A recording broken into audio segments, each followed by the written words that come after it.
저는 동대문 진학상담센터 센터장으로 근무를 하고 있고요. 현재 유예에서 같이 수능에 관련된 내용을 가지고 입시 분석을 하고 있습니다. 오늘 이제 정시 가채점 지원 설명회에서 이제 부모님들이나 학생들이 가장 궁금해 하시는 부분들이 현재 내 점수 가지고 수시 모집의 수능 최저학력 기준을 충족할 수 있는지 여부와 그리고 내 점수를 가지고 수시 모집에서 대학별고사를 응시해야 되느냐 말아야 되느냐가 가장 큰 문제가 되지 않을까 생각합니다. 그래서 오늘 이 시간에는 크게 이제 네 가지를 주제를 가지고 말씀을 드리도록 하겠습니다. 첫 번째는 정식 가채점 배치 참고표 활용이라 그래서요. 부모님들이나 학생들이 많이 보는 이제 배치 참고표가 되겠습니다. 이거를 간단하게 설명을 드리도록 하고요. 그리고 2022학년도 수능 출제 경향 및 수능 분석을 통해서 수능이 2022학년도에 어떻게 출제가 되었는지 그리고 어떤 경향을 보이고 있는지에 대한 부분들을 간단히 말씀을 드리도록 하겠습니다. 세 번째는 2022학년도 정시 지원을 할 때에 우리 학생들이나 부모님들이 고려해야 될 사항들이 몇 가지가 중요한 부분들이 있는데요. 그 중요한 부분들 몇 가지를 살펴보도록 하겠습니다. 네 번째는 이제 2021학년도 지원 성향에 따른 정시 지원 전략입니다. 우리 학생들이 작년도에 저희 UA 모의 지원을 통해서 각 분별로 어떻게 학생들이 지원하고 있는지 그리고 경쟁률을 통해서 어떻게 패턴을 보이고 있는지에 관련된 부분들을 말씀을 드리도록 하겠습니다.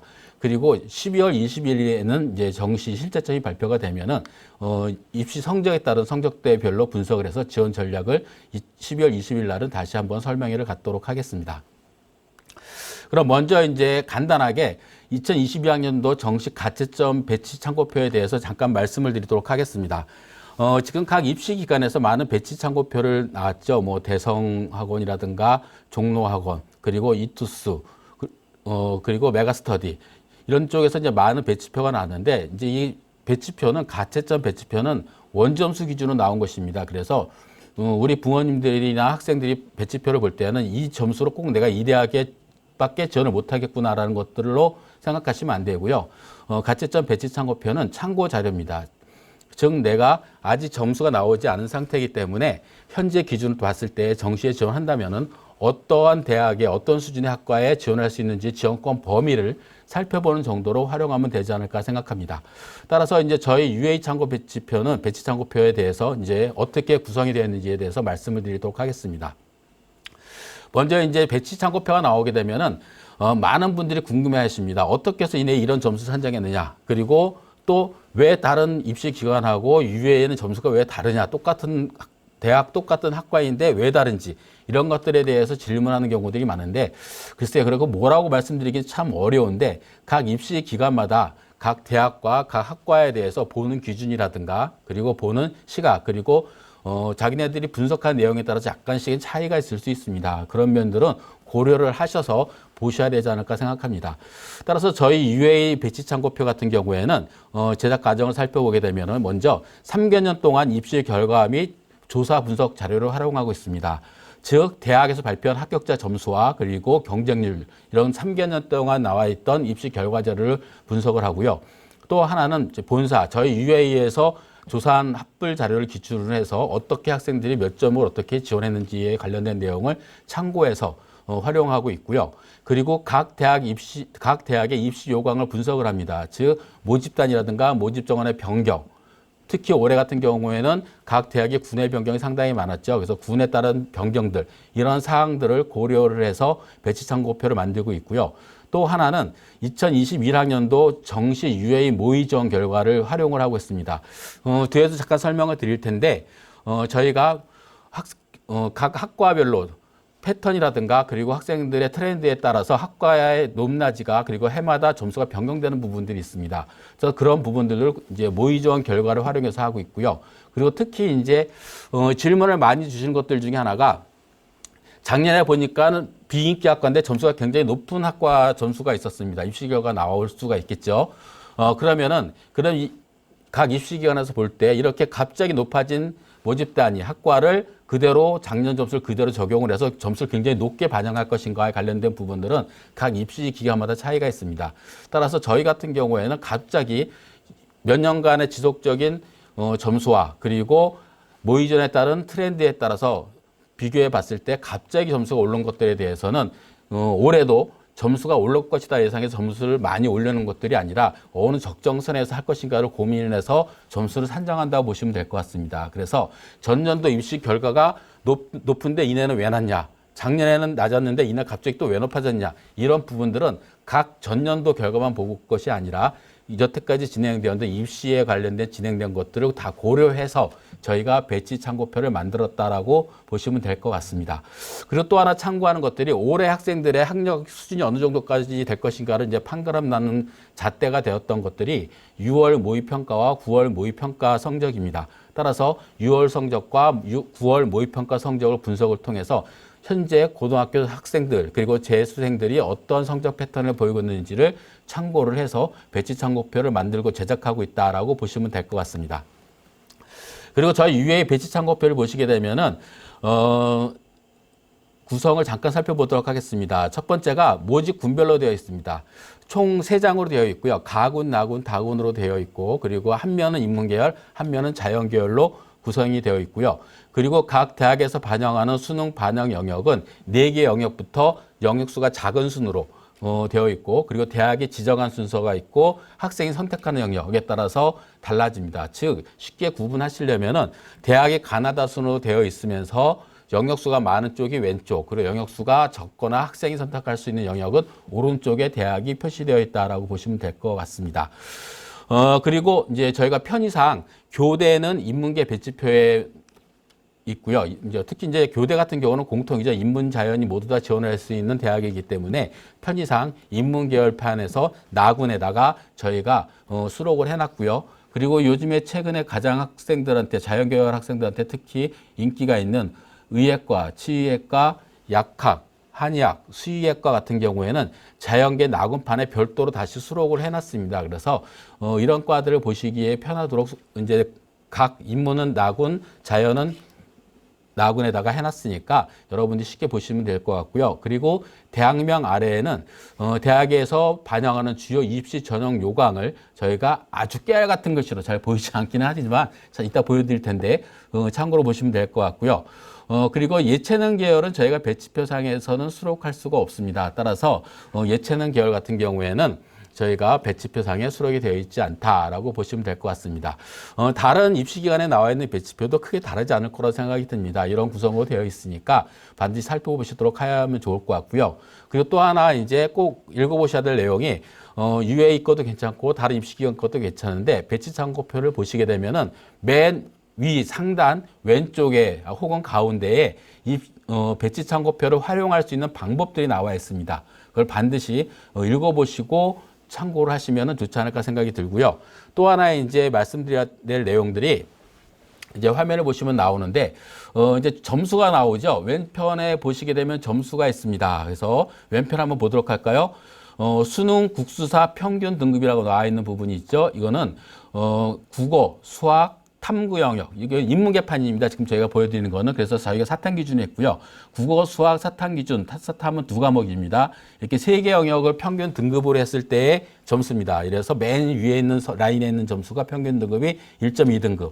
즉, 원점수가 300점 만점, 즉 국어, 수학, 탐구 2과목 해서 300점 만점 기준으로 봤을 때에 평균 1.2등급은 원점수 277점 수준에 있고 영어 등급은 1이라고 써 있는 것은 이 정도 점수대에 있는 학생들은 대다수가 1등급이다라는 것들로 표시가 되어 있다라고 보시면 될 것 같습니다.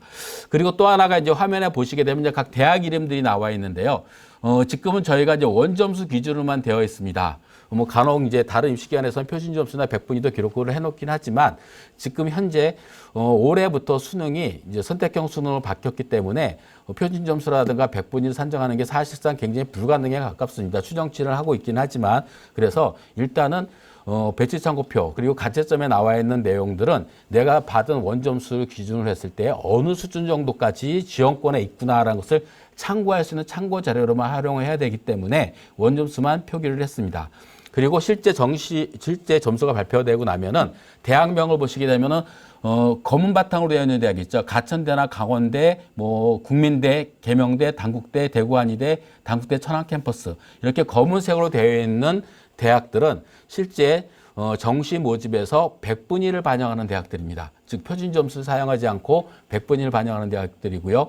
뭐 건국대, 가톨릭대, 경북대, 경희대, 고려대 세종, 동국대 이런 대학들 하얀 바탕에 검은 글씨로 되어 있는 대학들은 국어, 수학, 탐구 점수를 표준 점수로 쓰거나 혹은 탐구 영역만 표준 점수를 활용한 자체 변환 표준 점수를 활용하는 대학들이라고 보시면 될 것 같습니다. 그리고 대학 밑에 깨알같이 아까 제가 잠깐 말씀드렸던 부분인데 깨 같은 그 부분들이 있죠. 잘 보이지 않습니다. 여기 나와 있는 글자가 각 대학에서 정시 모집을 할 때 전형 방법입니다. 학생을 선발하는 방법들인데요. 예를 들면 건국대학교를 한번 볼까요? 건국대학교는 1번은 서울, 2번은 수백은 수능 100%를 반영한다는 것들이고요. 그리고 3번은 국어 30, 뭐 수학 25, 영어 15, 탐구 25, 한 5, 이건 한국사가 되겠죠. 이렇게 5%씩을 반영한다는 것들이고요. 그 예외 학과들 같은 경우에는 뭐 국어 25, 수학 30, 영어 15, 탐구 25, 한국사 5% 이런 대학들은 국제무역, 기술경영 이런 학과들이라고 보시면 될 것 같습니다.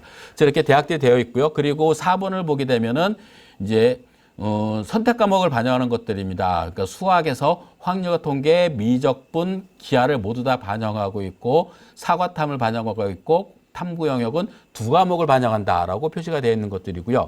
5번을 보게 되면 표준 점수 플러스 100분위라고 써 있습니다. 이거는 국어, 수학은 100분위를 표준 점수를 반영하고 그리고 탐구 영역은 100분위를 활용한 자체 변환 표준 점수를 활용한다라고 보시면 될 것 같습니다.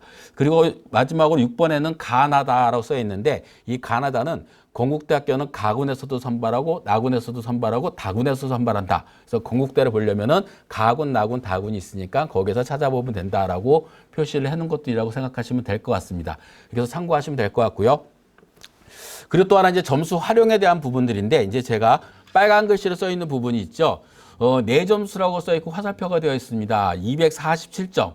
247점이 내 점수를 내가 받은 점수입니다. 즉 국어, 수학, 탐구 두 과목에서 총점이 300점 만점에서 247점을 받았으면은 그 라인에서 오른쪽으로 쭉 가보게 되면은 동국대를 보실까요? 동국대학교를 보시게 되면은 247점이면 동국대학교 국어교육과에 지원이 가능하다. 즉, 내 점수로 현재 가채점으로 지원할 수 있는 대학이 국어교육과 수준이다. 그러면은 내가 247점 맞았으니까 나는 동국대학교 국어교육과밖에 못 가는구나.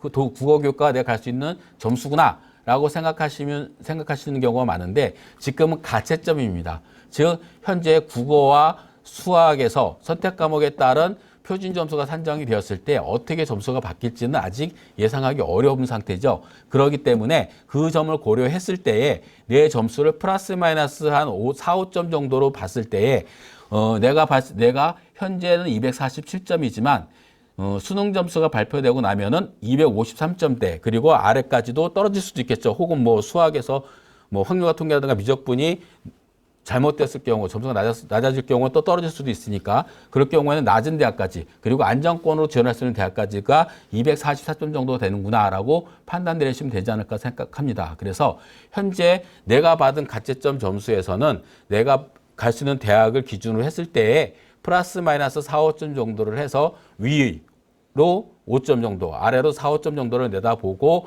이 안이 내가 지원할 수 있는 지원권이 된다라고 생각하시면 될 것 같고요.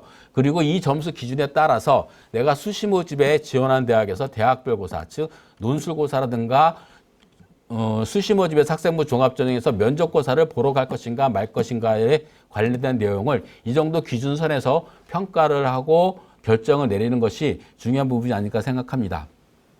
그리고 또 하나 이제 말씀드려야 될 것들이 여기 나와 있는 점수가 이제 대충 보게 되면은 상담하다 보면 어떤 경우가 많냐면은 이 점수로 갈 수 있는 대학이 내가 완전 100% 합격이 가능한 권이라고 생각하는 분들이 굉장히 많은데 실제 저희 백지표에서 만드는 점수는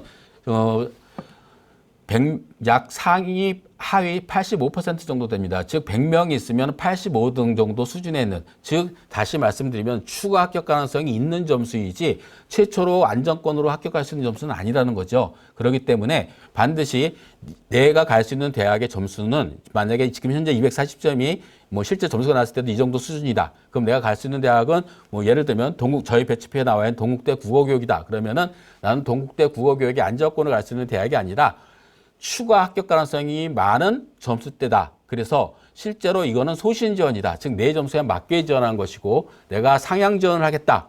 우주 상향하겠다. 그러면 그 높은 점수를 있는 대학이나 학과에 원서를 써야 되겠죠. 그리고 나는 하나는 안전하게 써야 될 것 같아. 그러면 내 점수에서 한 3점에서 4점 정도. 즉 이건 총점 기준이지만 영역별 반영 비율을 고려해서 그 점수를 산정을 해서 좀 안정권에 나가겠다. 그러면 하나는 안정권 정도로 낮춰서 지원하는 것이 안정지원이라고 보시면 될 것 같습니다. 즉 다시 말씀드리면은 소신 지원은 배치표상, 즉 대학에서 각 입시 기관에서 얘기하는 소신 지원은 자기네들이 산정한 점수의 기준을 봤을 때 그 정도 수준, 추가로 합격할 수 있는 점수 수준이고 실제로 안정 지원한다 그러면 점수를 낮춰야 된다. 지금부터 예를 들면은 247점보다 낮은 뭐 244점 되는 학과를 지원한다거나 이렇게 됐을 경우가 안정권이라고 보시면 되지 않을까 생각합니다.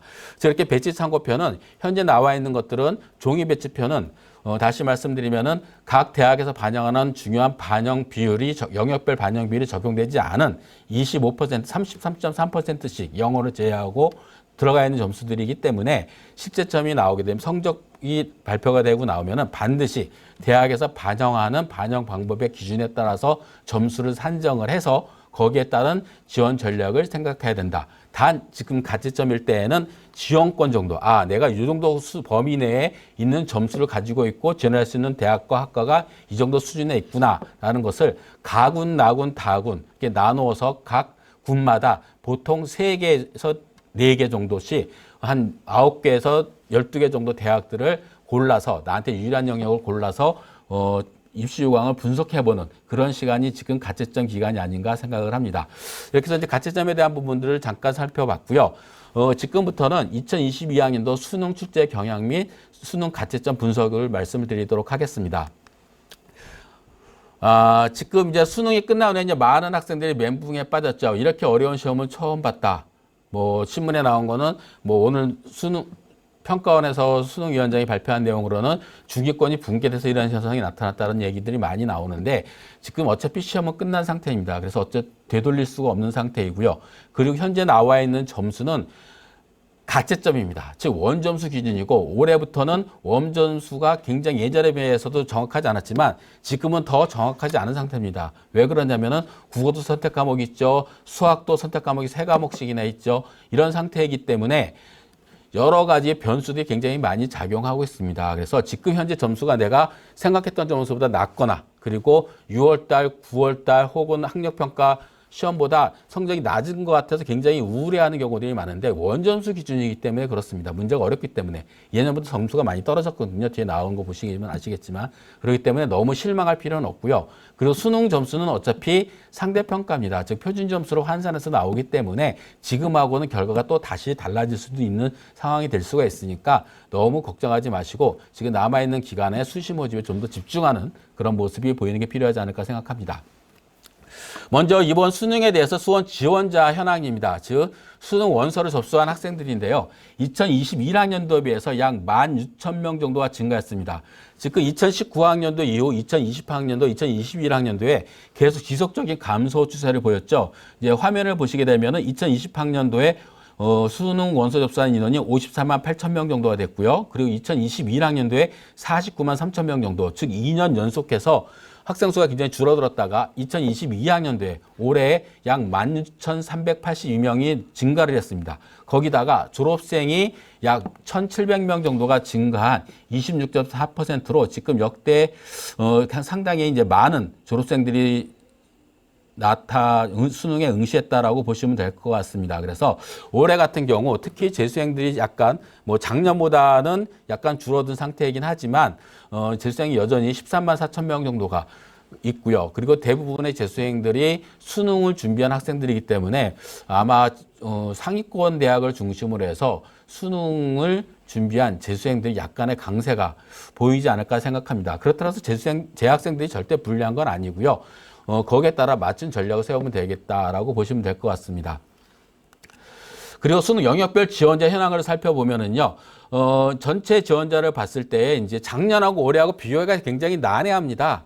왜 그러냐면 작년에는 수학이 수, 가, 나로 나눠져 있었고 국어는 공통이었죠. 그런데 올해 같은 경우에는 국어가 화법과 작문, 언어와 매체로 나눠져 있고 수학은 확률과 통계, 미적분, 기하로 나눠져 있습니다. 그래서 비교하기는 상당히 어려운 부분이 있지만 제 나름대로 좀 분석을 해봤는데 첫 번째 수능 영역별 지원 증가가 있었고요. 이건 뭐 당연히 학생 수가 늘어났으니까 당연히 늘어날 수밖에 없는 구조고 특히 이제 우리가 좀 유의해 봐야 될 것들 중에 하나가 제가 본 것 중에 하나가 2021학년도 수가역을 선택한 학생들, 즉 자연계열 쪽 학생들이 되겠죠. 이 학생들이 올해 자연계열 쪽의 학생들이 서울소재대학과 지역 거점국대를 중심으로 해서 자연계열에서 미적분 및 기하를 선택하도록 지정을 해놨고 과탐을 지정한 대학들이 상당히 60여 개 대학들이 있습니다. 이제 그렇게 되다 보면은 대다수 이제 많은 학생들이 미적분 및 기하를 선택한 학생들은 자연계 쪽에 있는 학생들이 될 가능성이 상당히 많죠. 그래서 그 비교를 해봤더니 2021학년도에 수학 가형을 선택한 학생들 같은 경우가 15만 5,720명이었는데요. 지금 미적분과 기하를 선택한 학생들을 보니까 약 22만 5천 명 정도, 22만 6천 명 정도가 선택을 했습니다. 그래서 실제 자연계열로 작년 수가와 올해 올해 미적분과 기하를 선택한 학생들의 인원수만 비교해 본다면은 자연계 쪽에 있는 성향에 있는 학생들이 약 7만 명 정도가 증가를 했다.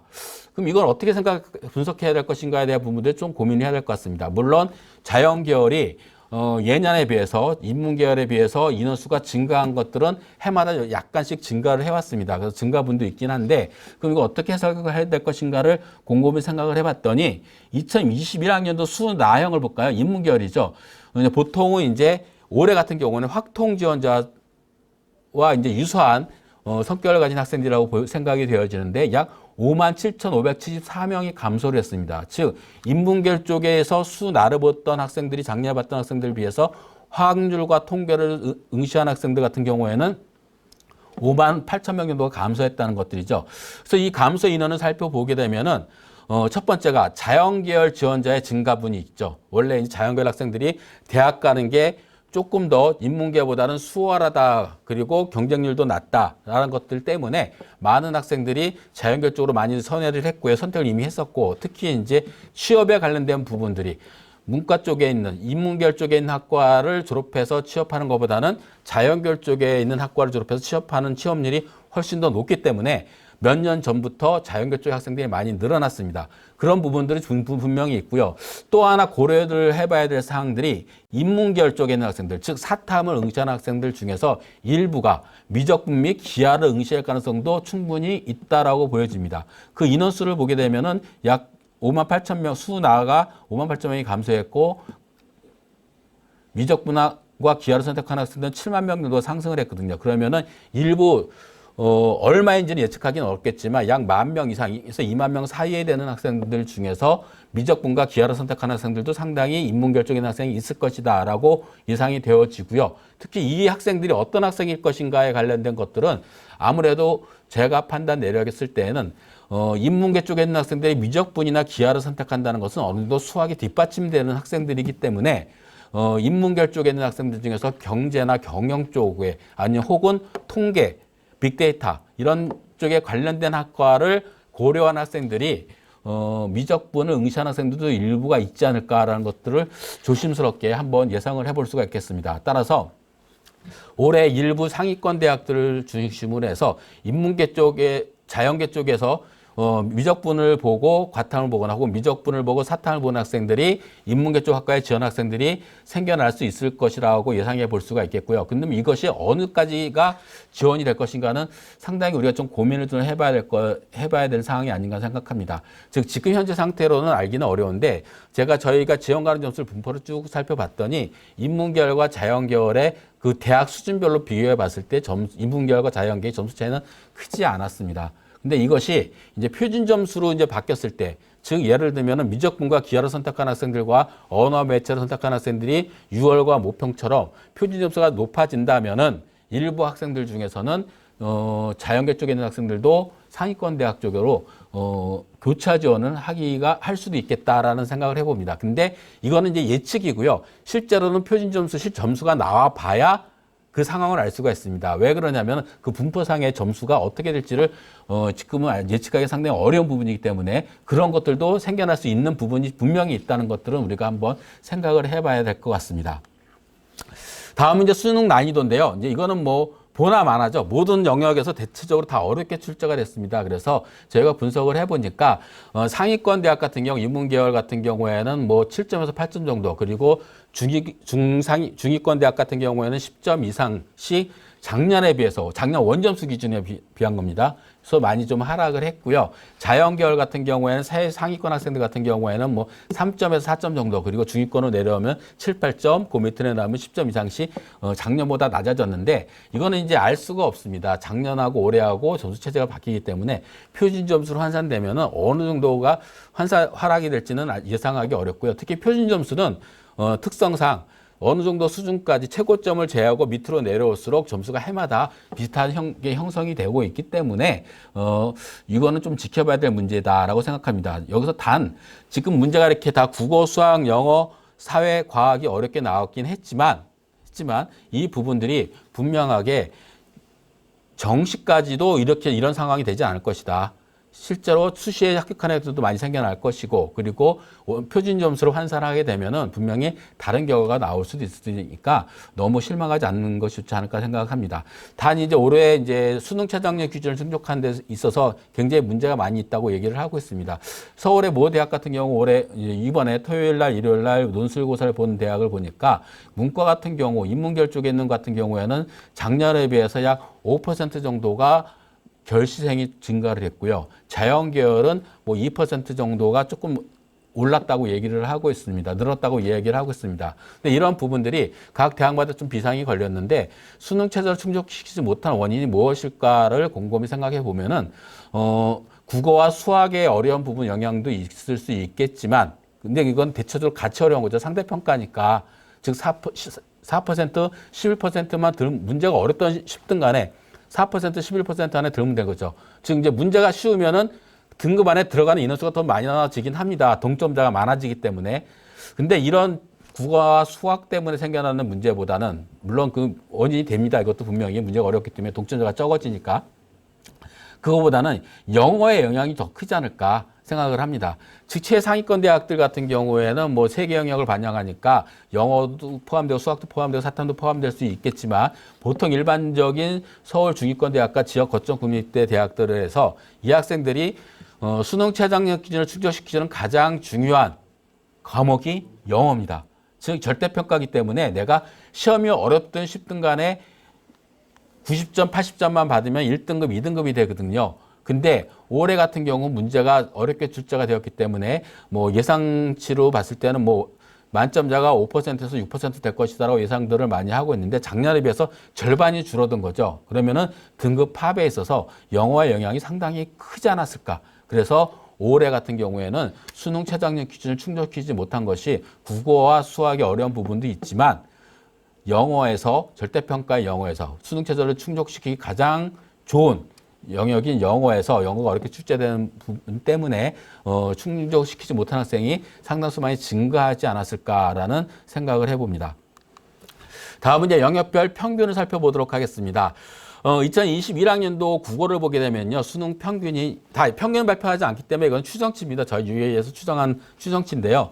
2021학년도 수능은 59.3점 정도로 예상을 나왔고요. 그리고 2022학년도에 저희가 예상을 해보니까 화법과 작문은 50.7, 그리고 언어와 매체는 53.5점 정도로. 그래서 국어도 화법과 작문, 언어와 매체 모두 다 작년보다 조금 어렵게 학생들이 시험을 봤다라고 보여지고요. 수학 같은 경우도 작년 같은 경우는 수학이 가형과 나형으로 나눠졌죠. 그래서 가형 같은 경우는 58.5점 정도가 나왔습니다. 근데 2022학년도에 이제 자연계열로 추정되는 것들 제가 편의상 나눴습니다. 편의상 나눠보니까 미적분 같은 경우에는 54.2점, 그리고 기하는 48.8점 정도로 작년에 비해서 점수가 하락. 역시 수학도 자연계열 쪽에 있는 학과에 진학하는 수학 과목도 상당히 하락을 했다라고 예상되어지고요. 나형, 작년에 나영 인문계 쪽이 44.3점이었는데 확률과 통계를 응시한 학생들의 점수는 저희가 예상치를 보게 되면은 약 33.8점 정도로 예상을 하고 있습니다. 상당히 많은 점수가 낮아질 것으로 예상을 하고 있습니다. 그래서 지금은 이렇게 낮게 나타났지만 조금 점수가 우울해 보이죠. 문제가 어려운 점수가 낮으니까 우울해 보이긴 하는데 이게 표준 점수로 바뀌게 되면은 다시 변화가 있으니까 너무 크게 낙담하거나 하기는 이르다. 단지 제가 아까도 말씀드렸지만 지금은 내 점수로 지원이 가능한 대학과 그리고 수시 모집의 대학별 고사를 응시할 것인가 말 것인가에 관련된 부분들을 점검하는 것들로만 활용하면 되신다라고 보시면 될 것 같습니다. 다음은 이제 사회탐구입니다. 사회탐구 같은 경우에도 이제 9과목이 있는데요. 2021학년도하고 2022학년도를 보게 되면은 증감표를 한번 볼까요? 오른쪽에 증감표를 보게 되면 2022학년도에서 2021학년도에 저희가 추정 평균치를 빼보니까 다 마이너스고 사회문화만 0.4점 정도 그리고 동아시아사만 1점 정도가 올라간 것으로 나타났고 학생들이 가장 많이 응시하는 생활과 윤리는 작년에 비해서 약 3.7점 정도가 하락한 수준으로 보입니다. 그러니까 상당히 사회탐구도 어렵게 봤을 가능성이 높고요. 그리고 사회문화 같은 경우가 이제 두 번째로 많이 선택하는 과목이죠. 보면은 0.4점 정도가 조금 높아진 것으로 예상이 됩니다. 따라서 이제 사회탐구 과목 같은 경우도 생활과 윤리 쪽의 학생들이 상당수 많은 학생들이 응시를 하고 있는 상태이기 때문에 사회탐구도 약간 어렵게 보지 않을까 생각이 들고요. 그리고 세 번째로 많이 응시하는 한국지리 과목도 거의 한 4.8점, 약 5점 정도 하락을 보였습니다. 이런 거를 봤을 때에 사회탐구, 즉 인문계 쪽에 있는 학생들이 사회탐구도 상당히 어렵게 느꼈지 않았을까 생각을 해봅니다. 이제 과학탐구를 살펴보도록 하겠습니다. 과학탐구 과목도 보게 되면은 굉장히 많이 하락을 보이고 있죠. 학생들이 제일 많이 선택하는 응시하는 과목이 지구과학원이죠. 지구과학원이 작년에 비해서 약 마이너스 1점 정도의 하락을 했다고 저희가 예상을 봤고요. 두 번째로 많이 선택하는 과목인 생명과학 보니까 마이너스 1.7점. 즉 인문계열보다는 자연계열 쪽, 사탐보다는 과탐 쪽에 어려움 정도가 좀 덜한 것 같고 물리 과목 같은 경우에는 물리원은 상당히 좀 많이 어려웠던 것으로 예상이 됩니다. 따라서 물리원 같은 경우에는 표준 점수로 환산했을 때 원점수를 좀 잘 받은 학생은 상대적으로 지구과학 원보다 생명과학 원 이런 과목 본 학생보다는 표준 점수가 많이 올라갈 가능성은 있긴 하지만 좀 위험 부담이 좀 있지 않을까 생각이 들고요. 그리고 상위권 학생들이 많이 선택하는 과목들 중인 생명과학 2 그리고 화학 2 과목을 보게 되면은 작년에 비해서 약 1점에서 0.4점 정도가 하락한 것으로 나타났습니다. 즉 상위권에 있는 학생들 같은 경우에도 조금 어려웠고 중위권에서 많이 선택하는 원원을 선택하는 생명과학 원과 지구과학 원 점수도 하락폭이 조금 있다. 그래서 인문계열이나 자연계열이나 작년보다는 약간 좀 어렵게 수능을 응시하지 않았나 생각을 해볼 수가 있습니다. 그리고 이제 영역별 등급표를 잠깐 살펴보도록 하겠습니다. 이미 많이 나오긴 했는데 가채점 기준으로 봤을 때 이 등급표 점수는 지금 작년까지만 하더라도 플러스 마이너스 1점 많이 차이 나봤자 2점 정도가 차이 났었는데 보통 플러스 마이너스 1점 정도였거든요. 저희가 추정치가. 근데 올해 예상하기가 상당히 어렵습니다. 그래서 제가 봤을 때는 가채점 기준으로 봤을 때 저희 입시기관에서 예측한 점수에서 플러스 마이너스 1점에서 3점 정도가 차이가 난다 그러면은 제가 볼 때는 무조건 수능 최저학력 기준을 고려했을 때 무조건 대학별 고사를 응시하는 게 좋지 않을까 생각을 합니다. 먼저 이제 국어 같은 경우를 보게 되면은요, 작년 1등급이 88점 정도였는데, 올해는 언어와 매체, 화법과 작문 보게 되면 둘 다 한 83점에서 82점 정도 수준까지 예상을 하고요.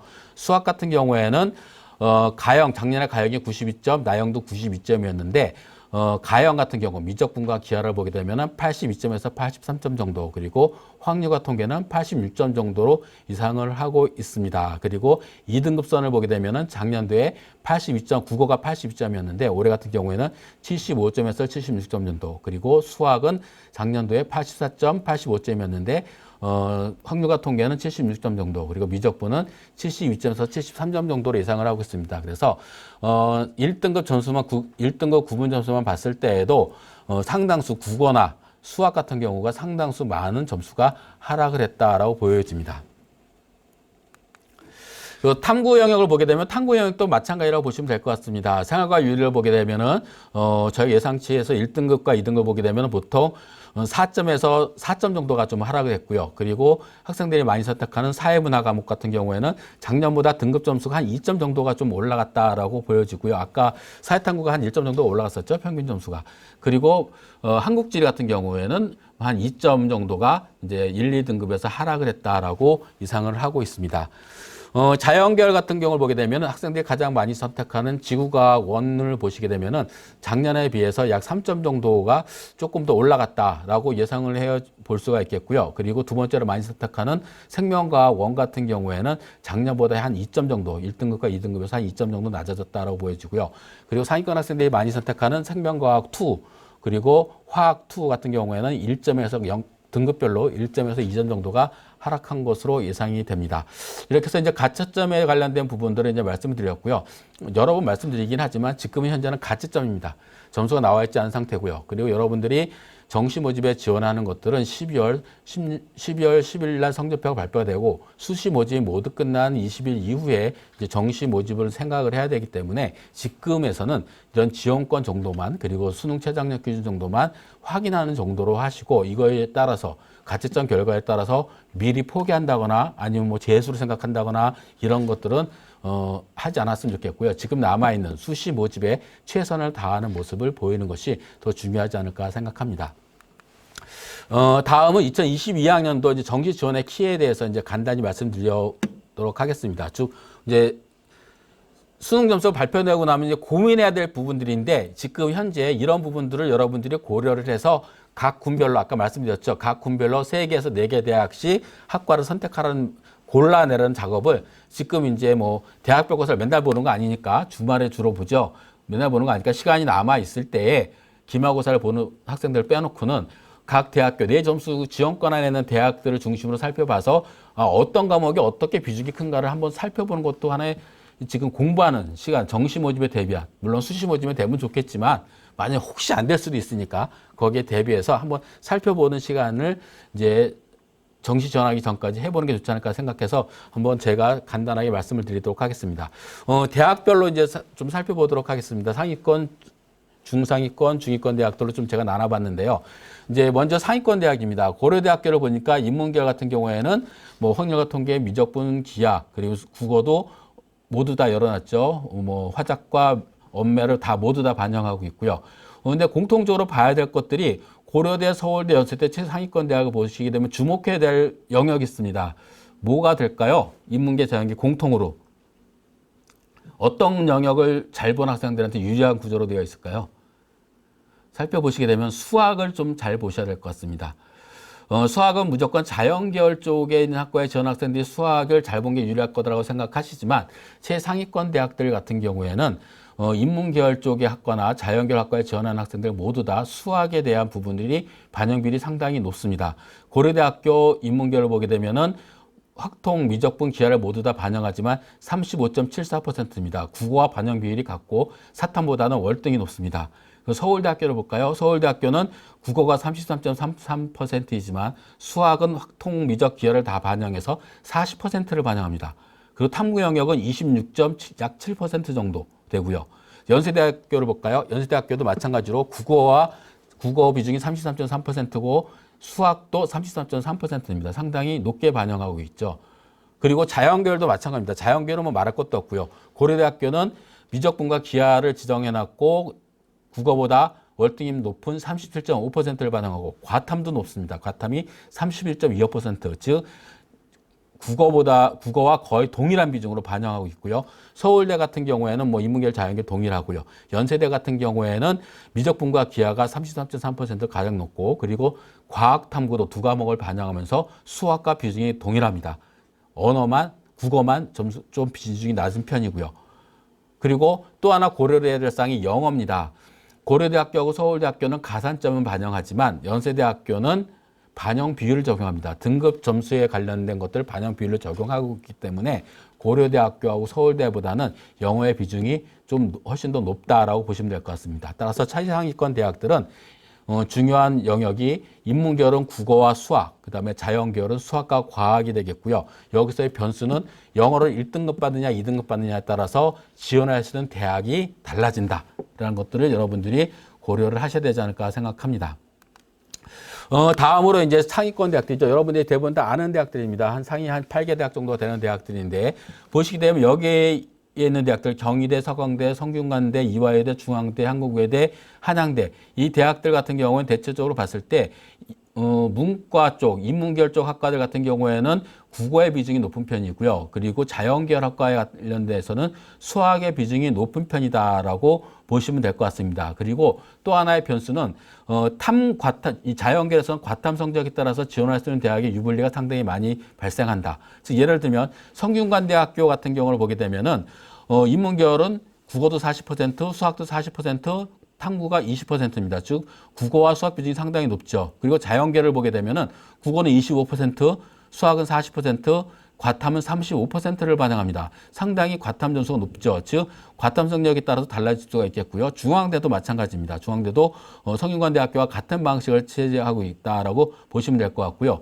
또 특이한 대학 같은 경우가 이제 경희대학교 같은 경우인데, 경희대학교는 인문계열과 사회과학 계열에 따라서 반영 비중이 다릅니다. 저 인문 계열 같은 경우에는 수학 비중이 25%고 국어 비중이 35%로 국어 반영 비중이 높지만, 사회과학 계열 같은 경우에는 수학이 35%, 국어가 25%로 동일한 대학에서 인문계열 학과들, 즉 인문과학이라든가 어문계열 쪽 학과에 비해서 사회과학, 경영이라든가 사회과학 계열 쪽에 있는 학과들이 수학 비중이 높기 때문에 수학 성적이 높은 학생들한테 상당히 유리한 구조로 되어 있다. 즉 상위 8개 대학 정도 같은 경우에는 각 대학마다 반영한 비율이 조금은 다양하기 때문에 나한테 유리하게 반영한 대학이 어떤 대학인가를 잘 선택하는 것들이 굉장히 중요한 부분이 될 수 있다라고 보여집니다.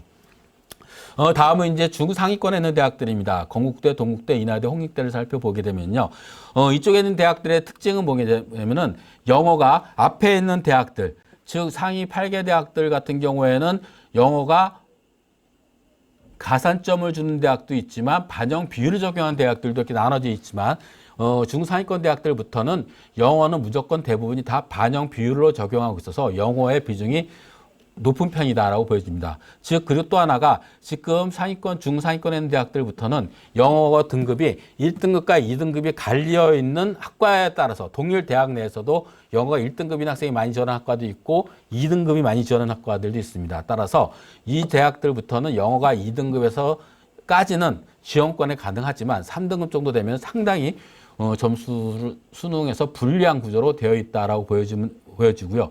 또 특이한 것들은 건국대, 동국대, 인하대를 보게 되면 한국사를 5% 반영하고 있습니다. 물론 큰 의미는 없지 않을까 생각이 들긴 합니다. 대부분이 5% 반영하면 대부분이 1등급 받는 학생이 대다수이기 때문에 큰 의미는 없을 것 같긴 하지만 조금은 한국사를 등한시한 학생들 같은 경우에서 3등급 이렇게 받은 학생들 같은 경우에는 약간 부담감이 될 수 있는 대학들이 될 수 있다라고 보여집니다. 그리고 이 대학들부터는 이제 인문계열 같은 경우에는 국어의 비중이 좀 높은 편이고요. 그리고 수학과 과탐 비중이 비슷한 수준으로 가고 있다. 그리고 자연계열은 수학과 과탐 비중이 높고 국어와 탐구 영역은 약간 낮은 편, 국어와 영어는 조금 낮은 편이다라고 보시면 될 것 같습니다. 따라서 각 대학마다의 특징을 좀 살펴보시면 좋겠고요. 지금 여기 있는 대학들까지도 모두 다 인문계열은 확통, 미적분, 기하를 모두 다 반영하지만 자연계열 쪽은 미적분과 기하, 과탐을 지정해 놨다라고 보시고 지원을 하셔야 됩니다. 그 다음에 이제 서울에 있는 중위권 대학들입니다. 광운대학교, 국민대를 예를 들었는데요. 광운대를 예를 든 건 좀 굉장히 다양하게 뽑기 때문에 제가 좀 살펴봤습니다. 여기 있는 대학들부터도 이제 주로 2등급, 영어는 2등급 되는 학생들이 많이 지원하는 대학들이고요. 3등급부터는 상당히 불리해질 가능성이 높습니다. 왜 그럴까요? 화면을 보시게 되면은 영어의 비중이 20%로 앞에 있는 대학들보다는 조금 높습니다. 앞에 있는 대학들은 15% 또는 많은 대학 20%였는데 지금은 서울 소재에 있는 인서울 할 수 있는 대학들은 대다수가 영어가 20% 정도까지 반영하고 있기 때문에 영어가 3등급으로 내려가면 상당히 감점 요인으로 작용할 가능성이 상당히 많고요.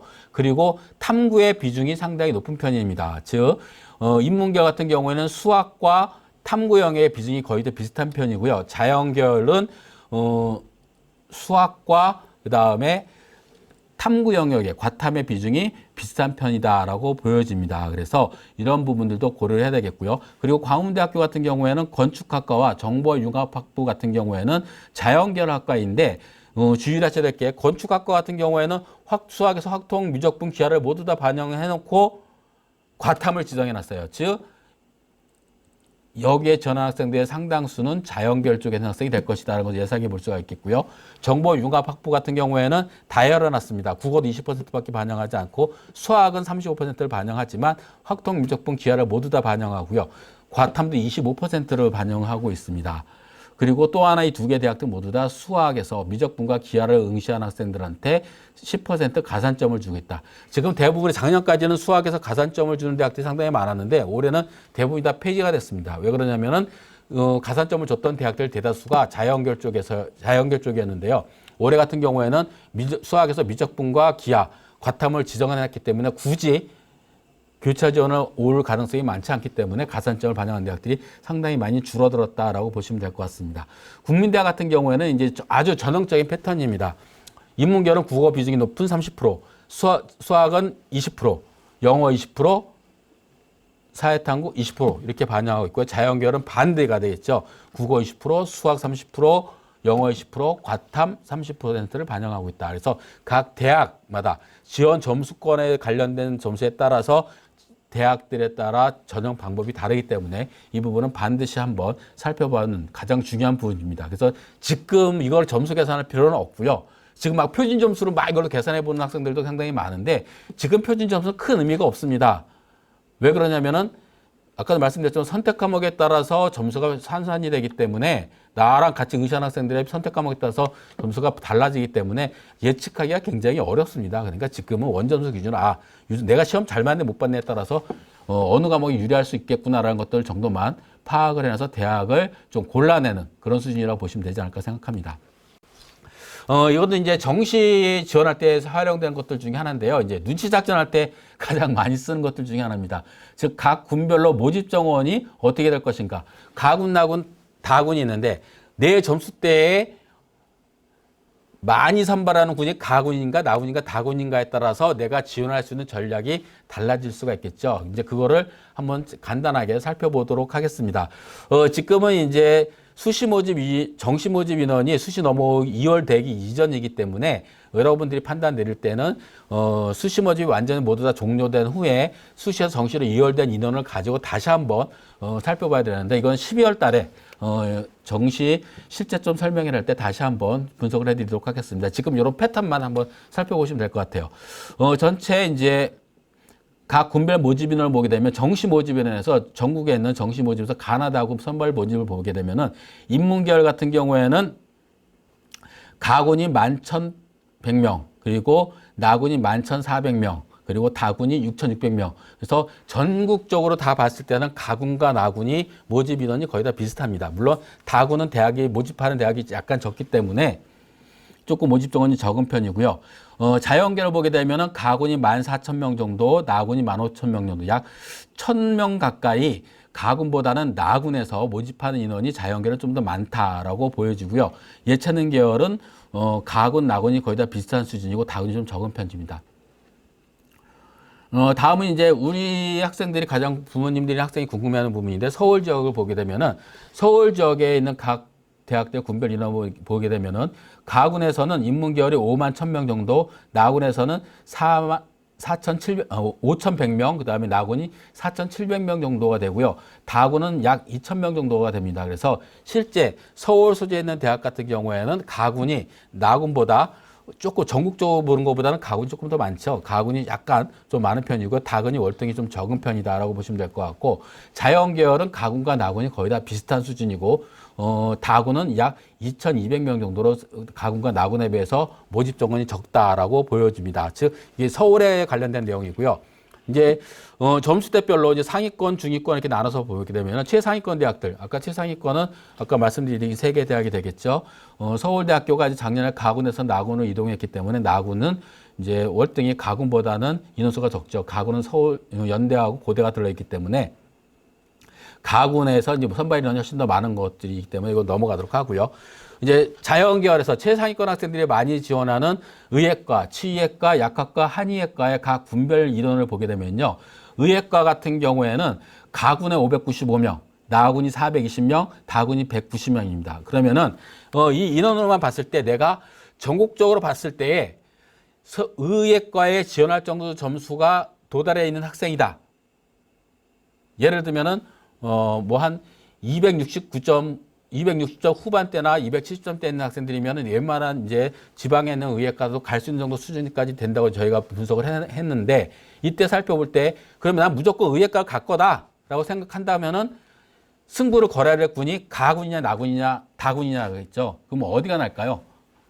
일반적으로 봤을 때는 모집 인원이 많은 쪽으로 내가 소신 지원하는 게 학생이 분산되는 효과가 있기 때문에 점수가 골고루 퍼질 가능성이 상당히 높습니다. 그래서 인원수가 많은 의예과에 지원한다 그러면은 내 점수가 아주 내가 목표한 대학, 그리고 점수 아주 잘 받았다 그러면은 난 가군이야 나군이야 할 수 있겠지만 그렇지 않고 의예과만 고려를 한다면은 나군이냐 다군보다는 가군에서 내 점수를 충분히 활용할 수 있는 게 승부를 거는 전략도 하나의 방법이 되겠다라고 보여집니다. 그 다음에 치의예과를 보게 되면요. 치의예과는 뭐 전체 인원수가 272명밖에 되지 않는데요. 비교해보면 인원수는 가군, 나군은 별 크게 많이 차이 나지는 않습니다. 가군이 122명, 나군이 130명 정도가 되겠고요. 다군은 20명 정도, 아마 강릉 원주대밖에 없지 않을까 생각합니다. 그 다음에 약학과입니다. 올해 이제 2008학년도까지 선발하고 거의 뽑지 않았다가 이제 10여 년 만에 이제 다시 돌아온 약학과가 아주 돌풍을 일으키고 있습니다. 굉장히 학생들이 선호하는 학과가 됐는데 예전에도 물론 선호하긴 했지만 아마 제가 봤을 때 제가 이 일을 하고 나서부터 올해가 약학과에 대한 관심이 가장 높지 않았나 생각합니다. 전체 정시를 뽑는 현재 인원이 약 768명 정도가 되는데요. 가군에서는 338명, 나군에서 370명, 그리고 다군에서는 60명은 선발할 겁니다. 그래서 현재 약학과로만 봤을 때는 가군이냐 나군이냐가 어디 유리한지는 예측하기는 어려울 것 같고요. 조금 이제 분산의 효과가 있지 않을까. 그래서 가군과 나군에 있으면은 저의 점수대에 맞춰서 지원을 해야 되는데 이때 이제 수시에서 정시로 이월되는 인원을 고려를 해서 그때 다시 한번 살펴봐야 되지 않을까 생각합니다. 그 다음에 이제 한의예과인데요. 한의예과 같은 경우에는 이제 가군과 나군을 비교해 보면 가군보다는 나군이 월등히 많습니다. 전체 모집 정원이 298명인데 가군은 62명, 그리고 나군은 165명, 다군이 오히려 가군보다 많습니다. 71명이 있습니다.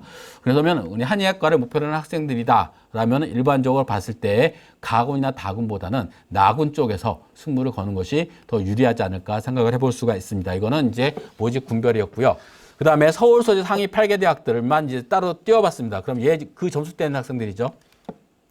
살펴봤더니 가군과 나군을 살펴봤더니 가군은 1,583명, 그리고 나군은 2,087명입니다. 즉 상위권에 있는 학생들이 지원할 수 있는 대학들을 보게 되면은 가군보다는 나군의 모집 인원이 많아요. 즉 그러면은 나군 쪽에 속해 있는 학생 선발 인원이 많기 때문에 가능하면 가군 쪽보다는 나군 쪽에서 내가 소신 지원하는 것이 대학이나 학과를 선택하는 데 있어서 훨씬 더 유리한 부분이 있지 않을까 생각하고요.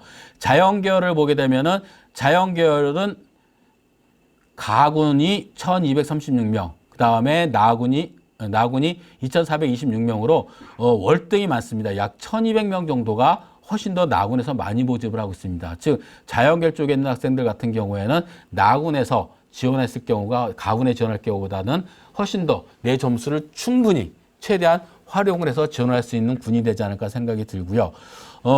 다군 같은 경우에는 전반적으로 모집 정원이 적기 때문에 조금은 점수가 좀 올라갈 가능성이 상당히 많으니까 특히 상위권 대학에 있는 대학들이죠.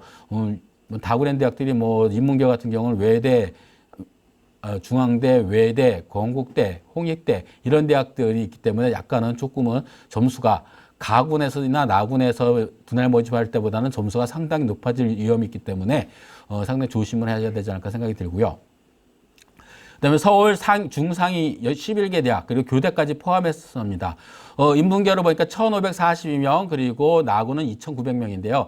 2,900명 인원이 많은 이유는 이제 교대 인원을 여기다 포함시켰기 때문에 인원수가 상당히 많이 증가를 한 것들이고, 교대를 제외하고는 인문계열과 자연계열이 약간은 이제 나군이 약간 많긴 하겠지만 그렇게 큰 차이는 나지 않을 거로 생각이 드는데, 특히 이제 교대 선발 인원이 있기 때문에 점수가 겹치는 구간이 많습니다. 일부 교대 중에서는 서울수제 8개 대학까지도 포함이 되는 대학들도 있긴 하지만, 대체적으로 봤을 때는 중상위 위권에 있는 대학과 점수가 겹치는 라인이 많은 대학, 교대가 많이 겹치게 되는 가능성이 높은데, 이때 이제 인문계열 쪽이나 자연계열 쪽이 분산의 효과가 나군에서는 아무래도 더 많이 있지 않을까 생각을 합니다.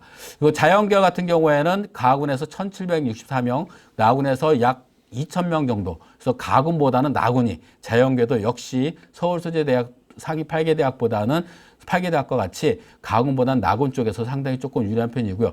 특이한 거는 다군에서도 월등히 많습니다. 약 1,600명 정도. 즉 서울수제 중상위권에 있는 대학들 같은 경우에는 상당수 많은 대학들이 가군, 나군, 다군에서 분할 모집을 한 대학들이 상당히 많습니다. 그래서 다군도 적절히 활용하게 되는데 점수가 조금 높아질 가능성이 있기 때문에 이런 면들은 조금 주의를 하셔야 되지 않을까 생각합니다. 그다음에 이제 그 외에 이제 서울 소재 10개 대학들 정도, 뭐 각종 여대들과 그리고 일부 대학들을 살펴봤더니 전체 인원수를 봤더니 이제 인문계를 봤더니 가군이 약 503명, 그리고 나군이 1,002명. 즉 가군보다 나군이 거의 2배 정도가 많습니다. 즉 서울 수제 대학에 난 무조건 인서울을 해야 되겠다 하는 학생들 같은 경우에는 비슷한 점수 때문에 인서울 할 수 있는 점수대라면은 가군보다는 나군 쪽에 적극적으로 지원하는 것이 훨씬 더 내 점수를 최대한 활용하는 게 되겠고요. 자연계열은 또 반대입니다. 자연계열은 가군이 9,900명이고요.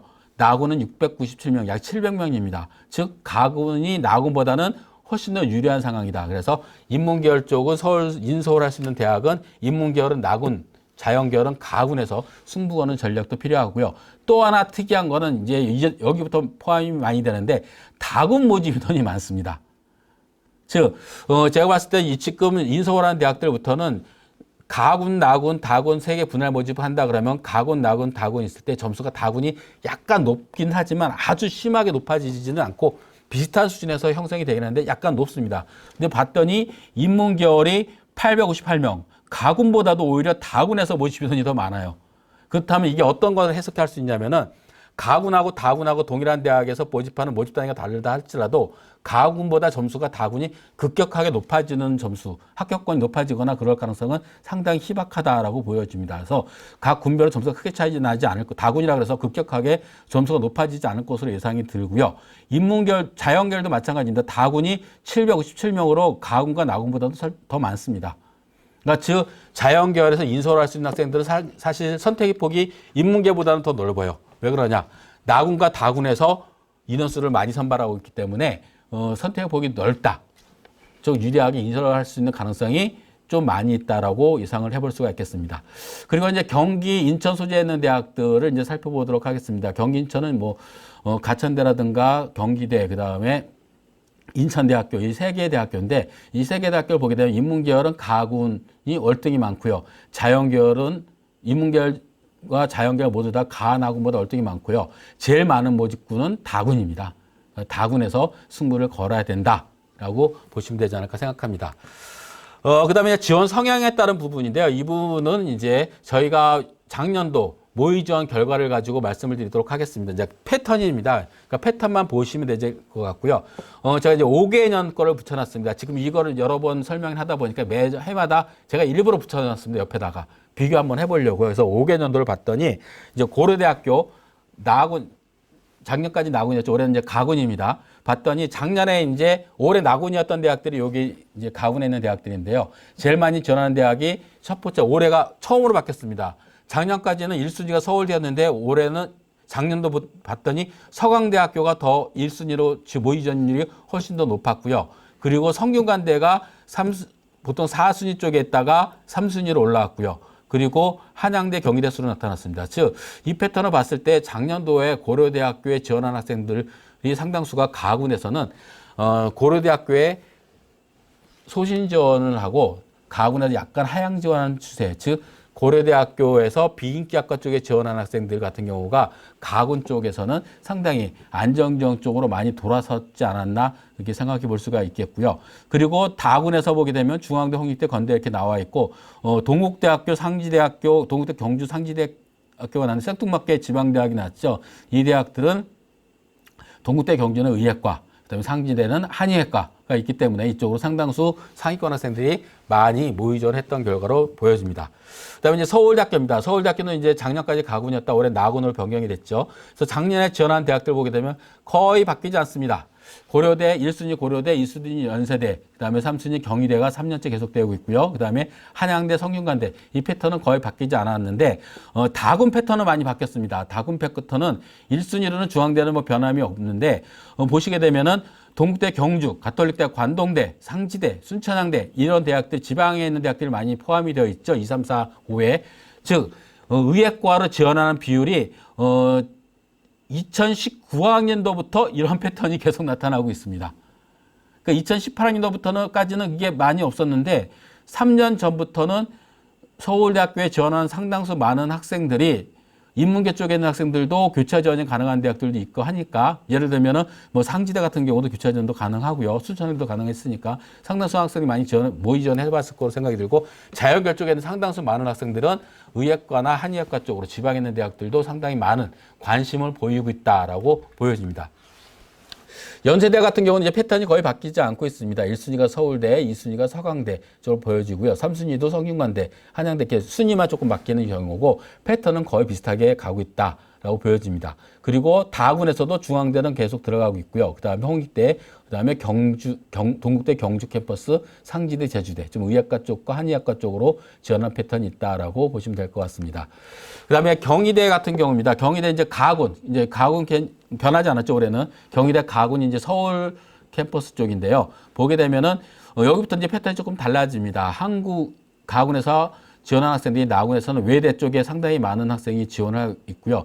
4년 전까지만 하더라도 고려대 쪽에 상향 지원하는 학생이 많았는데 최근에는 이제 그런 경향이 많이 없고 경희대에서 외대 쪽으로 소신 및 안정 지원 추세가 상당히 많았고요. 그리고 2순위가 건국대입니다. 작년까지는 고려대도 상당히 많았지만 이제 거의 안전지원 쪽으로 많이 패턴이 있고 소신 지원하는 학생들이 상당수가 많이 작년에는 줄어들었다라고 보여집니다. 다군에서는 홍익대, 중앙대, 건대 쓸대학이 거의 비슷한 패턴으로 계속 돌아갈 수밖에 없는 구조고요. 서강대 같은 경우에는 이제 올해는 나군으로 바뀌게 됐죠. 작년은 가군이었는데 고려대, 연세대, 성균관대 거의 패턴이 비슷하게 지속적으로 가고 있다. 그러니까 이 상위권 대학들 같은 경우는 크게 많이 뭐 고려대, 서울대, 연대, 그다음에 성균관대, 서강대 이런 대학들은 크게 패턴이 바뀌지 않고 있다고 보여지고요. 성균관대도 보시게 되면은 거의 해마다 거의 동일한 패턴을 지속적으로 보여주고 있습니다. 그래서 이러한 패턴은 올해까지도 계속 지속적으로 나타날 가능성이 상당히 많다라고 보여집니다. 특히 이제 성균관대학교 같은 경우에는 가군, 나군 분할 모집을 하는데 선발 방식이 수학 비중이 상당히 커졌죠, 작년보다. 그래서 서강대와 거의 비슷한 패턴이기 때문에 점수 지원하는 패턴도 서강대가 수학 점수가 조금 더 반영률이 높기는 하겠지만 약간 예전하고는 좀 달라진 패턴이 올해도 나타날 수 있다고 생각이 듭니다. 이화여대 같은 경우에도 거의 패턴이 바뀌지 않고 있고요. 이제 건국대학교 같은 경우에는 이제 여기부터가 이제 좀 재밌어집니다. 건국대학교에 지원한 학생들 1순위 보게 되면 뭐 한 5개년을 보게 되면 1순위가 경희대, 동국대, 경희대 이렇게 나타납니다. 즉 건국대학교에 지원한 학생들 같은 경우에는 대다수가 건대에 소신 지원하고 나군에 소신 지원하고 가군에서도 소신 지원 패턴이 굉장히 많이 나타납니다. 왜 그러냐? 즉 이 점수대 있는 학생들은 내려가게 되면은 더 이상 내려갈 데가 없다고 생각하는 애들이 상당히 많아요. 상담하다 보면은. 그래서 지원할 때에 안전 지원보다는 가군, 나군에서 대부분 소신 지원하는 패턴을 계속해서 보여집니다. 2순위도 보면 마찬가지죠. 동국대, 경희대, 동국대. 거의 비슷한 수준의 대학에서 소신 지원하는 각 군별로 가나군을 계속 소신 지원하는 패턴을 상당히 많이 보이고 있다라고 보여지고요. 동국대도 마찬가지입니다. 동국대도 가군, 나군 분할 모집을 하는데 동국대도 보게 되면 1순위에 지원하는 대학들이 나군에 건국대입니다. 거의. 그리고 경희대, 숙명여대. 이런 패턴 대부분 다 비슷한 수준에 거의 소신 지원권으로만 지원한다는 거죠. 그래서 건대, 동국대 지원하는 학생들 같은 경우에는 만약에 우선순위를 보겠다 그러면은 하나는 안정 지원하겠다 그러면은 합격 가능성이 상당히 높아집니다. 물론 소신전에서 되면 좋긴 하겠지만 그렇지 않을 경우에는 나는 꼭 올해 대학을 가야 되겠다 하면은 중상위권 대학 중에서는 한 개 대학, 한 개 군에서는 조금 대학을 하나 낮춘다 그러면은 합격 가능성이 상당히 많아져요. 왜 그러냐면은 비슷한 수준에 있는 대학들이 건대나 동국대학교 이런 대학들이 거의 비슷하게 간하고도 동일하게 같은 대학만 계속 반복 전환 경우 패턴이 굉장히 높기 때문에 그 바로 밑에 있는 대학들 같은 경우에는 점수가 편차가 커질 수가 있죠. 좀 그러면은 안전하게 지원할 수 있는 형태가 될 가능성이 상당히 많이 있다라고 보여집니다. 국민대학교를 오시게 되면 바로 나타나죠. 여기도 마찬가지입니다. 국민대 지원 학생들도 대다수가 다 거의 다 세종대입니다. 그리고 약간 높이 쓴 게 소신 지원한 게 건대, 숙명여대, 경희대 순으로 나타나고요. 동국대도 나타나고요. 즉, 이 밑에 있는 학생들은 국민대학교에 소신 안정 지원하는 학생들 같은 경우에는 약간 다른 대학 소신 지원하게 되겠지만 국민대학도 마찬가지로 대부분이 소신 지원 추세가 상당히 강한 그런 쪽이다라고 보시면 될 것 같습니다. 이렇게 해서 이제 각 이제 대학별로 모의 전형 결과를 봤고요. 12월 달에는 조금 더 이제 주요 학과들만 세분해서 다시 학과별로도 다시 한번 분석을 해드리도록 하겠습니다. 그다음에 이제 마지막으로 이제 경쟁률입니다. 경쟁률 패턴을 보게 되면은 경쟁률을 해마다 보게 되면 굉장히 재미있는 패턴이 나타나게 되는데 어떤 패턴이냐면은 작년에 높았던 데는 분명히 낮아지고요. 그리고 작년에 높은 데는 낮아지고 올해 그다음에 작년에 낮았던 데는 높아집니다. 분명 이 패턴은 해마다 계속 반복적으로 나타나고 있는데 매년 그래요. 그 왜 그럴까를 고민해 보는데 아마 나랑 똑같은 생각을 갖고 있다고 생각해서 그런 것 같습니다. 작년에 경쟁률이 높았으니까 올해는 학생들이 높다고 생각하니까 쓸까 하다가 아니야. 그래도 나랑 똑같은 생각이니까 낮은 데 쓸겠지 하고 또 낮은 데 쓰고 이런 패턴이 반복적으로 되지 않나 생각이 듭니다. 각 대학별로 잠깐 살펴보면은요. 건국대학교 인문계를 볼까요? 인문계를 보게 되면 2019학년도부터 수험생 감소의 영향으로 2011학년도 경쟁률이 하락을 하고 있다라고 보여집니다. 대체적으로 많은 학과들이 국제무역, 글로벌 비즈니스, 기술경영, 그다음에 국어국문 이런 과들이 경제학과, 그다음에 정치외교 문화 콘텐츠, 지리학, 상당수 많은 학과들이 경쟁률이 하락을 했습니다. 그러니까 제가 보면은 상위권 대학보다는 지금 중상위권 대학부터가 학생 수가 줄어드는 데 영향을 조금 많이 받지 않았나 생각을 합니다. 그래서 올해는 어떻게 될 것인가? 올해 같은 경우에는 작년도에 급격하게 낮았던 경쟁률이 낮았던 학과들, 국제무역이라든가 기술경이라든가 이렇게 상대적으로 해마다 낮아지면서 경쟁률이 낮은 국문과 같은 경우는 좀 예외죠. 국문과 같은 경우에는 경쟁률이 소폭 낮아지는데 국제무역이라든가 글로벌 비즈니스, 기술경영 같은 경우에는 조금 해마다 급격하게 조금 많이 경쟁률이 떨어지죠. 이런 대학 같은 경우에는 올해는 아무래도 경쟁률이 조금 높아질 가능성이 있지 않을까 생각을 하고요. 그리고 2021학년 때 급격하게 경쟁률이 하락하거나 높은 대학이 있습니다. 예를 들면은 응용통계학과를 볼까요? 동그라미인데 작년도에 갑자기 경쟁률이 높아졌습니다. 특히 응용통계학과가 최근에 그러니까 문과 쪽, 인문계열 쪽에서는 상당히 인기 있는 학과고 아마 건대 중에서도 제일 점수가 높은 학과들 중에 하나에 속할 것으로 예상이 드는데 작년도에 경쟁률이 조금 높았습니다. 물론 취업이 잘 돼서 높은 경우도 있겠지만 아무래도 올해 같은 경우에는 약간 하락할 가능성이 상당히 많아지고요. 교육공학과라든가 작년도에 조금 낮았던 데들은 올해 상당히 조금 높아질 가능성이 있지 않을까 생각이 듭니다. 그리고 미디어 커뮤니케이션 같은 경우에는 다군했기 때문에 이거는 어차피 미친 듯이 올라간다. 보시면 될 것 같고 자연계열 같은 경우는 인문계열과 비슷한 패턴입니다. 2019학년도부터 감소 영향으로 좀 경쟁률이 많이 하락을 했다라고 보시면 될 것 같고요. 그리고 비선호학과, 즉 학생들한테 크게 어필하지 못하는 학과들과 그리고 다군의 특성화학과들 같은 경우가 매년 경쟁률이 등락을 보이고 있습니다. 크게 동그라미 친 부분을 보게 되면은 식량자원, 축산식품, 식품유통, 환경보건, 산림조경 이런 과들이 이제 농대계열, 농축산계열이죠. 이런 학과들 같은 경우가 조금 이제 경쟁률이 하락하는 패턴을 좀 보이고 있고요. 그리고 오르락내리락하고 있고요. 그리고 다군의 특성화학과들 같은 경우가 해마다 오르락내리락하고 있습니다. 특히 이제 미래에너지라든가 그 다음에 화장품공학과 이런 과들 같은 경우에는 이제 올해 특히 미래에너지공학과 같은 경우는 경쟁률이 상당히 높은데 올해 작년 같은 경우가 낮아졌죠. 그럼 올해 상당히 높아질 가능성이 있고 화장품공학과 같은 경우에도 가능성이 상당히 있지 않을까, 높아질 가능성이 있지 않을까 생각이 들고요. 특히 인기 있는 학과들 중에 화학과 또 이제 그럴 가능성 패턴을 많이 보이고 있습니다. 그래서 작년도에 높았거나 낮았던 학과들 같은 경우는 지원하실 때 약간은 조금 고민을 좀 하고 지원하셔야 되지 않을까 생각이 들고요. 그리고 해마다 경쟁률이 떨어지는 학과 같은 경우에는 그 떨어진 등락 폭이 많이 떨어진 학과들 같은 경우에는 올해 높아질 가능성이 상당히 있기 때문에 그 점을 좀 유의하지 않아야 될까, 해야 될 것으로 예상이 듭니다. 그 다음에 이제 고려대학교 같은 경우, 인문계 같은 경우에는 대부분의 학교에서 등락을 보고 있습니다. 이거는 매년 경쟁률이 떨어진 학과들가 뭐 앞에 보인 건대보다는 상당히 적은 표현이고요. 매년 등락을 보이고 있으니까 아까 제가 말씀드린 패턴을 한번 주의를 하셔야 되지 않을까 생각이 들고요. 그리고 사범교육들 중에서 국어교육, 지리교육, 역사교육은 매년 경쟁률이 하락을 하고 있습니다. 특히 역사교육 같은 경우에는 하락폭이 상당히 큽니다.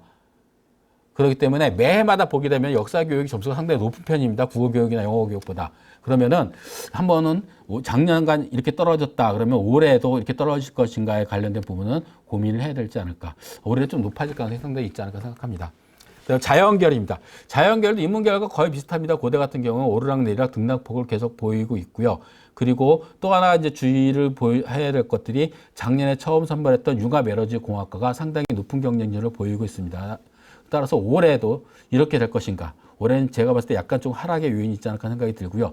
특히 이제 식품공학과 같은 경우는 미친 듯이 작년 높이 올라갔는데 올해는 약간 이제 하락의 가능성이 있지 않을까. 조심스럽게 예측을 한번 해봅니다. 그다음에 성균관대학교 인문계열입니다. 인문계 같은 경우에는 이제 대부분의 학과에서 선호학과 및 계열들 같은 경우는 매년 경쟁률이 하락했다. 사회과학 계열, 글로벌 경제, 글로벌 경영, 이런 쪽은 조금씩 이제 하락한 추세를 보였는데, 등락을 보인 학과 같은 경우는 작년도에 경쟁률이 높았습니다. 그래서 올해 같은 경우도 조금은 조심을 하셔야 되지 않을까 생각이 들고요. 자연계열 같은 경우에는 매년 선호학과를 중심으로 이것도 마찬가지로 등락을 계속 보였습니다. 따라서 이제, 작년에 낮았던 반도체 시스템공이라든가 글로벌 바이오 메디컬이라든가 이런 학과들 같은 경우에는 약간은 이거보다 높아질 요인이 있을까라는 고민을 좀 해야 될 것 같습니다. 중간에 약학이 많이 껴있기 때문에 아마 이거보다 크게 높아질 가능성은 많지 않을 것으로 예상이 들고요. 그리고 소프트웨어 같은 경우가 상당히 높아졌죠. 제가 볼 때 소프트웨어 전공 같은 경우에는 아마 약학과가 생긴 영향으로 인해서 소프트웨어나 반도체, 글로벌 바이오메디컬 이 세 개 학과들 같은 경우는 조금 조심스러워야 될 것 같고 특히 소프트웨어는 하락 가능성이 상당히 많지 않을까 예상을 한번 해봅니다. 이제 국민대학교입니다. 국민대학교 같은 경우에는 대부분 학교 매년 등락을 보이고 있고 작년 처음 선발한 글로벌 한국어 전공을 지원할 때 주의를 한다. 아주 미친 듯이 올라가 있죠. 그러니까 주로 이제 첫 해에 새로 생긴 학과들 같은 경우가 경쟁률이 상당히 높아지는 패턴들을 많이 보이고 있다. 그래서 올해도 신설되는 학과들 같은 경우에는 지원할 때 다시 한번 고민을 하셔야 되지 않을까 생각이 들고요. 그리고 광고홍보학과 같은 경우에는 작년도에 굉장히 경쟁률이 급격하게 높아졌죠. 그래서 올해는 지원하실 때 조금 주의를 하셔야 되지 않을까. 그래서 마지막으로 말씀드리면은 오르락내리락 등락 패턴을 보이는 학과들 같은 경우에는 작년에 높았던 데는 올해 낮아질 가능성이 상당히 많다라는 것들 유의하시면 되지 않을까 생각합니다. 이제 자연계열도 비슷한 패턴을 계속 보이고 있다라고 보시면 될 것 같고요. 이제 광운대학교 같은 경우에도 이제 수험생 감소 추세로 이제 매년 등록 평균 경쟁률이 좀 낮아지는 추세입니다. 국민대부터는 좀 낮아졌는데요. 해마다 낮은 추세를 보이고 있다고 보시면 될 것 같고 여기부터는 일부 학과들 인서울의 문제이기 때문에 이제 그런 것 패턴을 좀 주의 있게 보셔야 되지 않을까 생각이 듭니다. 자연계열도 비슷한 패턴을 계속 보이고 있다라고 보시면 될 것 같습니다. 이렇게 해서 이제 수능 분석하고 그다음에 지원 성향에 관련된 걸 말씀을 드렸는데 지금 수능 분석은 아까 말씀드린 것처럼 가채점이기 때문에 지원권 정도만 파악하시면 될 것 같고요. 지원 성향에 관련된 내용들은 이런 패턴으로 지원하고 있기 때문에 이런 것도 한번 생각을 해봐야 된다라는 의미로 말씀을 드렸습니다. 이제 남은 기간 동안에는 이제 수시 모집에 조금 남은 전형에 열심히 최선을 다하셔서 아무래도 수시 모집에 대학에 합격하는 것이 훨씬 더 유리할 수 있으니까 그 점을 염두에 두시고 수시를 준비하시는 것이 좋지 않을까 생각합니다. 이것으로 제 강의는 모두 마치도록 하겠습니다. 감사합니다.